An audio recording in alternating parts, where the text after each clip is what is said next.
Capítulo 2. El cielo, dioses uránicos, ritos y símbolos celestes. Lo sagrado celeste.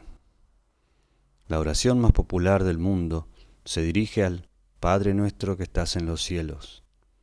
Pudiera ser que la oración más antigua se hubiera dirigido también a un Padre celeste, lo cual explicaría este aserto de un africano de la tribu de los Ewe, abro comillas.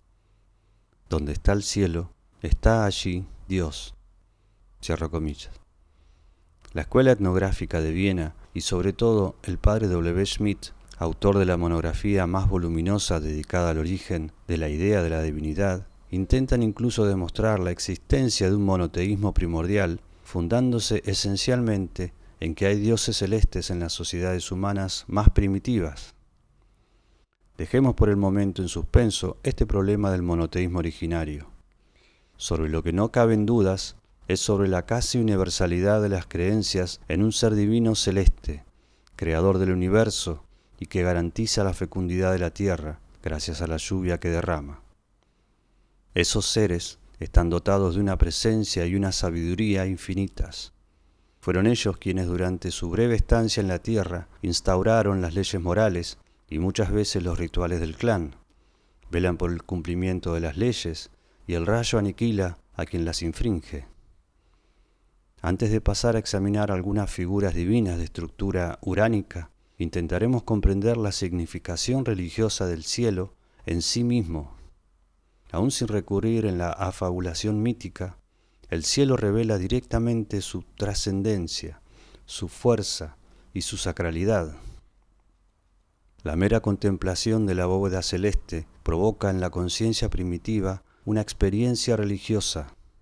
Tal afirmación no implica necesariamente un naturalismo uránico.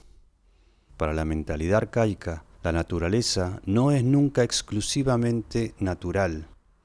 La expresión mera contemplación de la bóveda celeste tiene un sentido completamente distinto cuando se trata del hombre primitivo, abierto a los milagros cotidianos con una intensidad que a nosotros nos resultaría difícil de imaginar. Esa contemplación equivale a una revelación. El cielo se revela tal como es en realidad, infinito y trascendente. La bóveda celeste es por excelencia lo otro, frente a lo poco que el hombre y su espacio vital representan. Diríamos que el simbolismo de su trascendencia se deduce en la simple consideración de su altura infinita. El Altísimo se convierte con toda naturalidad en un atributo de la divinidad. Las regiones superiores inaccesibles al hombre, las zonas siderales, adquieren los prestigios divinos de lo trascendente, de la realidad absoluta, de la perennidad. Esas regiones son la morada de los dioses. A ellas llegan algunos privilegiados por los mitos de ascensión celeste. A ellas ascienden, según las concepciones de ciertas religiones, las almas de los muertos. Lo alto es una categoría inaccesible al hombre en cuanto tal. Pertenece por derecho propio a las fuerzas y a los seres sobrehumanos. El que asciende al subir ceremoniosamente los peldaños de un santuario o la escalera ritual que conduce al cielo, deja en ese momento de ser hombre. Las almas de los difuntos privilegiados se despojan en su ascensión celeste de la condición humana. Todo esto se deduce de la simple contemplación del cielo, pero sería un grave error considerar esta deducción como una operación lógica, racional. La categoría trascendental de la altura, de lo supraterreno, del infinito, se revela al hombre entero, tanto a su inteligencia como a su alma. El simbolismo es un dato inmediato de la conciencia total, es decir, del hombre que se descubre como tal, del hombre que adquiere conciencia de su posición en el universo. Estos descubrimientos primordiales están vinculados a su drama en forma tan orgánica que el mismo simbolismo determina tanto la actividad de su subconsciente como las más nobles expresiones de su vida espiritual. Insistamos, pues, en esta distinción. Si bien el simbolismo y los valores religiosos del cielo no se deducen lógicamente de la observación tranquila y objetiva de la bóveda celeste, Tampoco son producto exclusivo de la afabulación mítica y de las experiencias religiosas irracionales. Repitámoslo, el cielo revela su trascendencia con anterioridad a toda valorización religiosa. El cielo simboliza la trascendencia, la fuerza, la inmutabilidad por su simple existencia. Existe porque es elevado, infinito, inmutable, poderoso. Que el simple hecho de ser elevado, de encontrarse en lo alto, equivalga a ser poderoso en el sentido religioso de la palabra y a estar en cuanto tal saturado de sacralidad, es algo que se desprende de la etimología misma de ciertos dioses.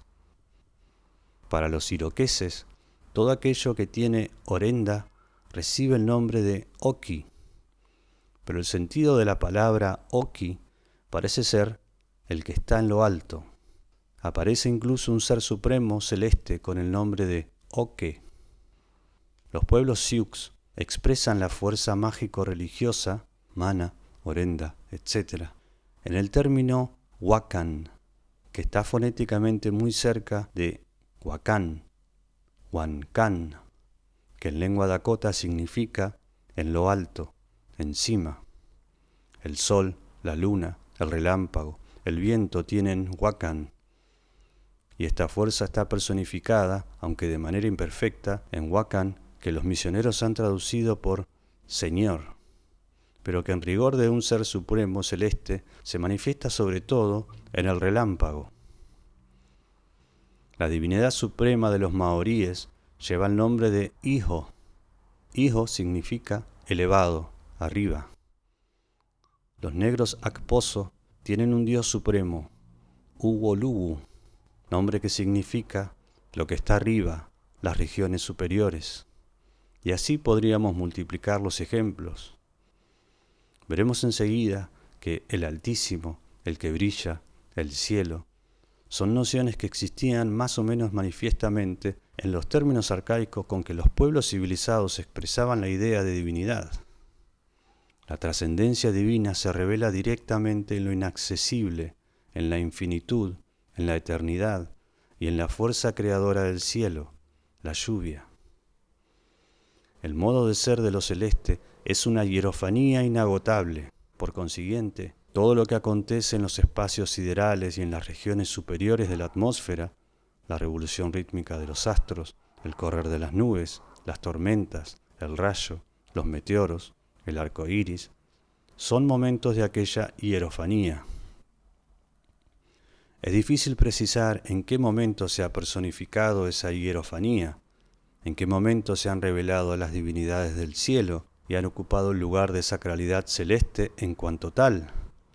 Pero es un hecho comprobado que las divinidades celestes han sido desde un principio divinidades supremas, que sus hierofanías, dramatizadas de distintas maneras por la experiencia mítica, han seguido siendo hierofanías uránicas, y lo que podría llamarse historia de las divinidades celestes es en gran parte la historia de las intuiciones de fuerza, de creación, de leyes y de soberanía. Vamos a ver rápidamente algunos grupos de divinidades celestes, y esto nos ayudará a comprender mejor su esencia y el destino de su historia. Mircea Eliade, Tratado de Historia de las Religiones, @audiolibro humano.